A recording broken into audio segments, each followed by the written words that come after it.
Bismillahirrahmanirrahim. Assalamualaikum warahmatullahi wabarakatuh. Alhamdulillahirabbil alamin. Nahmaduhu wa nasta'inuhu wa nastaghfiruh wa na'udzu billahi min syururi anfusina wa min sayyiati a'malina.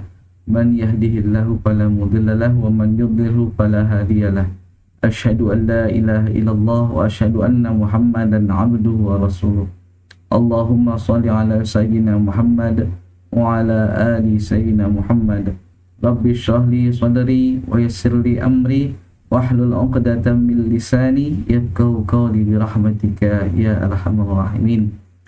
Mahasiswa-mahasiswi yang kami banggakan, marilah kita senantiasa bersyukur pada Allah Subhanahu wa taala, Allah Tuhan yang Maha Esa, yang senantiasa yang masih berkenan memberikan kita segala nikmat dan karunia-Nya sehingga kita dapat berkumpul belajar bersama di dalam mata kuliah kita pada hari ini. Salawat serta salam senantiasa kita limpahkan, kita curahkan kepada junjungan kita Nabi besar Muhammad SAW. Baik mahasiswa-mahasiswi yang kami banggakan, marilah kita memulai mata kuliah kita pada hari ini dengan membaca Bismillahirrahmanirrahim.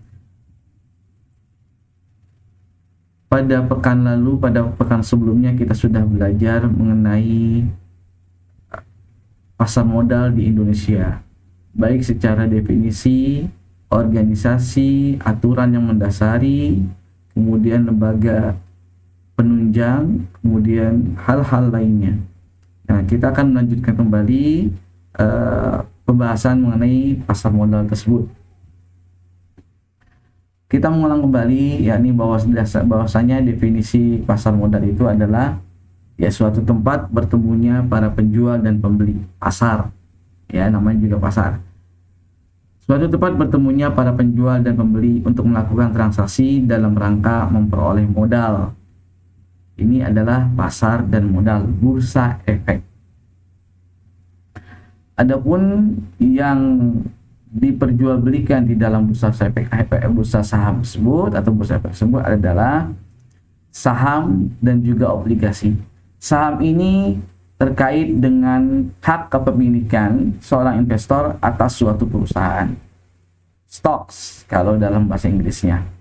Sedangkan obligasi atau surat utang ini tidak terkait kepada hak kepemilikan suatu perusahaan, atau dalam bahasa Inggrisnya kita kenal dengan bond.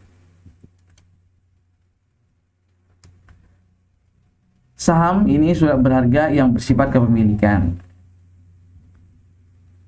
Dividen ini keuntungan yang diperoleh dari saham. Pembagian modal, yakni modal yang ditempatkan pertama kali saat saham didirikan atau saat IPO disebut modal dasar. Kemudian ada modal ditempatkan, yakni modal yang sudah dijual dan besarnya 25% dari modal dasar. Ini modal ditempatkan, ada modal dasar, kemudian modal ditempatkan, kemudian modal di store. Jadi modal yang benar-benar telah di store, yaitu sebesar 50% dari modal yang telah ditempatkan. Kemudian ada saham dalam portfolio. Ini modal yang masih dalam bentuk saham yang belum dijual. Ini adalah jenis-jenis dari modal atau pembagian modal tersebut. Kemudian berdasarkan jenisnya, jenis-jenis saham berdasarkan dari segi cara peralihannya, atau saham dari segi cara peralihan ataupun pemindahan kepemilikan, yakni saham atas unjuk atau bearer stock. Saham atas unjuk bearer stock yang sudah ditujukan kepada siapa. Kemudian saham atas nama registered stock. Sahamnya atas nama siapa ini? Itu sudah dari segi cara peralihan. Kemudian dari segi hak tagih ada saham biasa, common stock, dan juga ada saham atas nama preferred stock, yakni yang diatasnamakan kepada suatu perusahaan dan dia mendapatkan pembayaran atau prioritas dari pembayaran hasil dari saham tersebut. Lebih hak tagih. Kalau saham biasa yaitu menunggu. Kemudian kalau preferred stock dia lebih didahulukan. Kemudian obligasi, yakni instrumen hutang bagi perusahaan yang hendak memperoleh modal. Ini adalah obligasi. Jenis-jenis obligasi dari segi peralihan, yakni ada namanya bearer bonds, yakni obligasi atas diunjuk siapa. Kemudian ada obligasi atas nama, registered bond. Kemudian dari segi jaminan, yakni obligasi dengan jaminan, ini secured bonds, dan juga obligasi tanpa jaminan, unsecured bonds. Secured bonds secure, makanya dikatakan aman karena adanya jaminan. Kemudian unsecured bonds ini tanpa jaminan atau tidak aman.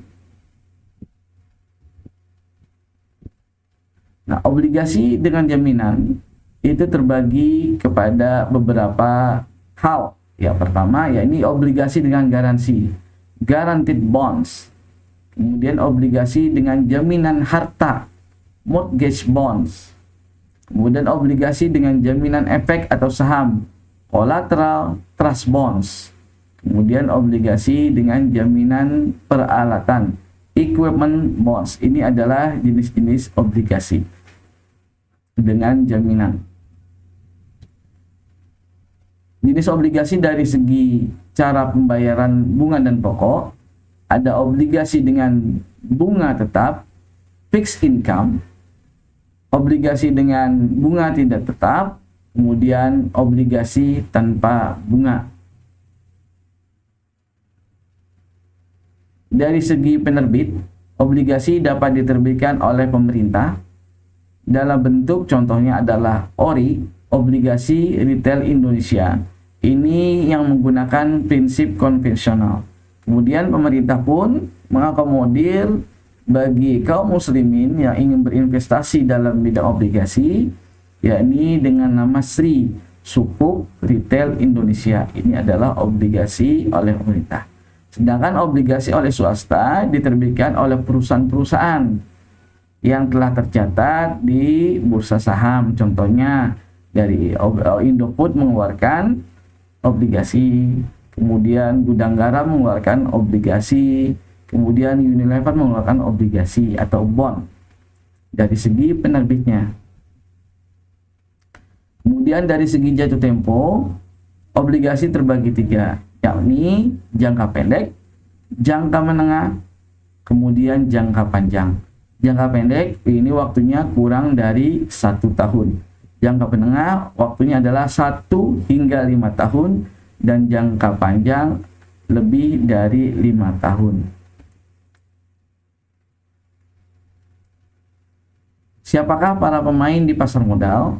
Jadi secara garis besar, pemain di pasar modal yakni emiten atau perusahaan yang membutuhkan dana dari masyarakat, yang mencatatkan namanya di dalam bursa saham. Ini adalah emiten. Investor ini adalah pemodal dalam bentuk institusi, lembaga, atau retail ataupun perorangan. Ini adalah investor. Lembaga penunjang sebagaimana yang telah dijelaskan pada video sebelumnya dan pada materi sebelumnya, salah satunya ada perusahaan sekuritas, kemudian juga dengan profesi penunjang ada akuntan, penilai, dan yang lain-lainnya. Emiten yakni perusahaan yang melakukan penjualan surat-surat berharga atau memiliki emisi. Emiten perusahaannya dalam bentuk PT. Nanti setelah dia tercatat namanya di bursa saham, maka dia berhak menyandang gelar TBK atau terbuka. Emiten melakukan emisi dapat memilih 2 macam instrumen pasar modal, apakah bersifat kepemilikan atau hutang. Sebagaimana yang sudah kita lihat, kita pelajari pada materi sebelumnya, yakni terkait proses IPO. Apakah syarat-syaratnya dalam papan utamanya, mainboardnya, kemudian papan pengembangan, dan juga papan akselerasi, dan juga obligasi. Apakah syarat-syaratnya? Jika bersifat kepemilikan, maka diterbitkanlah saham. Dan jika yang dipilih adalah instrumen hutang, maka yang dipilih adalah obligasi. ada beberapa tujuan perusahaan melakukan emisi atau perdagangan saham sebagaimana yang kita pelajari pada sebelumnya, yakni terkait manfaat dari IPO. Ini diperjelas kembali di dalam tujuan perusahaan mencatatkan namanya, yakni untuk perluasan usaha, mendapatkan modal untuk ekspansi usahanya, kemudian perbaikan struktur modalnya, menaikkan tingkat asetnya, dan pengalihan pemegang saham. Ini adalah tujuan perusahaan dalam melakukan emisi atau mencatatkan namanya di dalam bursa saham atau bursa efek. Investor, pemodal yang akan membeli atau menanamkan modalnya di perusahaan yang melakukan emisi.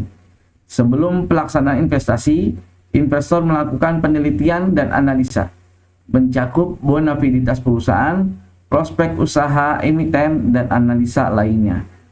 Dari analisa ini nanti ada analisa teknikal, kemudian ada analisa fundamental, dan juga kita bisa melihat dari news ataupun riset.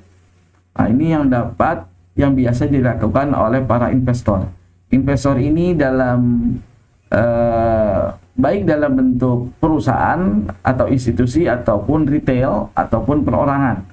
Mereka semua melakukan analisis terhadap prospek usaha dan juga bagaimanakah perkembangannya.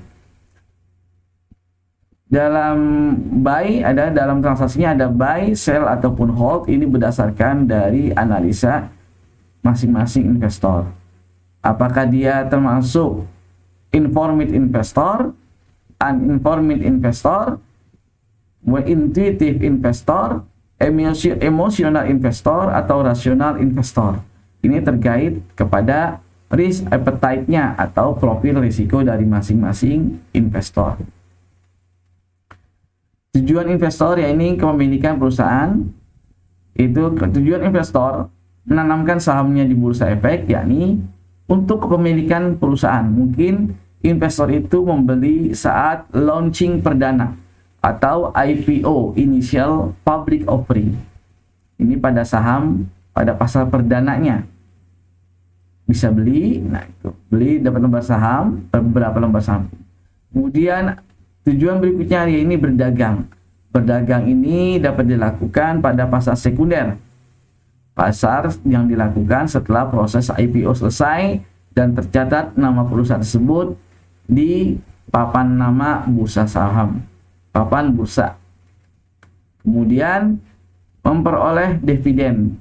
Ini apabila menanamkan saham, maka investor dapat dividennya per tahun. Ini adalah beberapa tujuan dari investor menanamkan modalnya, menanamkan dananya pada suatu emiten atau perusahaan.